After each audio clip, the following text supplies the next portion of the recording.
long ago, a sultan whose name was Shahryar ruled over a large kingdom. His queen was a good storyteller. Each night, she would tell a story to the king. She narrated ancient Persian and Arabic folk stories. This is one of the stories from the Arabian Nights.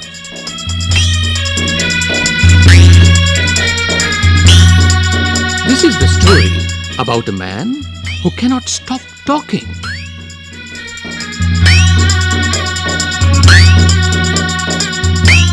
In the city of Kashgar lived a barber who was a great talker. Once the Sultan called the barber to shave his head. The barber started talking non-stop.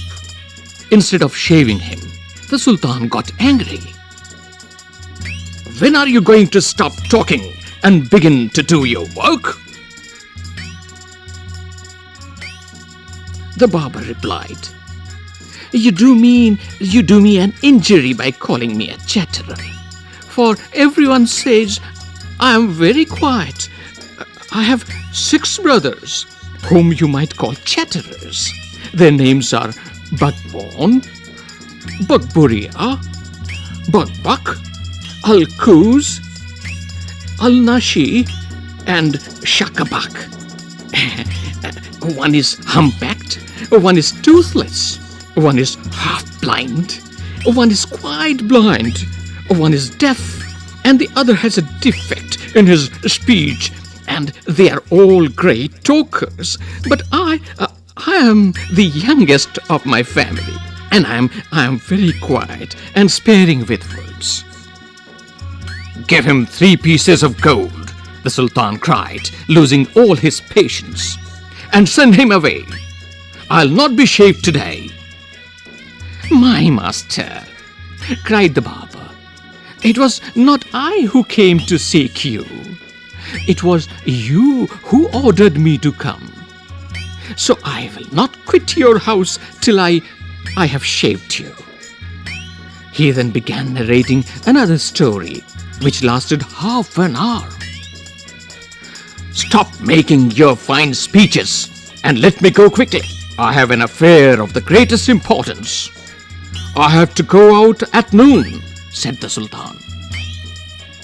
When he saw that the Sultan was really angry with him, the barber said, "Oh, master, do not be angry.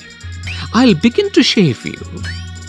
Saying this, he washed the Sultan's head and began to shave. But he had not touched him even 4 times with the razor when he stopped and said, "My master, you are acting hastily in this matter." "Go on shaving me. Speak no more," ordered the Sultan. "Be patient," said the barber. "Perhaps you have not considered well what you were going to do. I wish you could tell me what this matter of great importance is all about, and then I'll give you my opinion on it." "Finish shaving at once," the Sultan exclaimed. But instead of doing this, the barber left the Sultan half-shaved to go and see what time it was. "My patience is exhausted," the Sultan cried. "Be calm, my master, and you shall be shaved in a moment," said the barber. And saying this, he continued shaving the Sultan. But while he was doing this, he could not help talking. "If you could inform me what this important affair is, I would give more advice which you might find useful," he said. The Sultan was completely fed up by now and decided to satisfy the barber. He told him that he was giving a feast to some friends at noon, which was why he was in a hurry to leave. When the barber heard the Sultan mention a feast, he exclaimed, "That reminds me.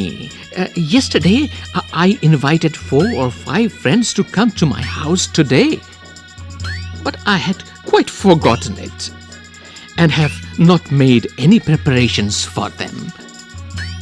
The Sultan, who was at the mercy of the barber, was ready to do anything to be rid of him.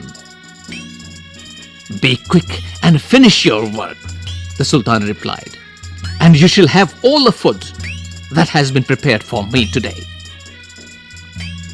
"Please show me the food so that I may judge if it is enough for my 5 friends."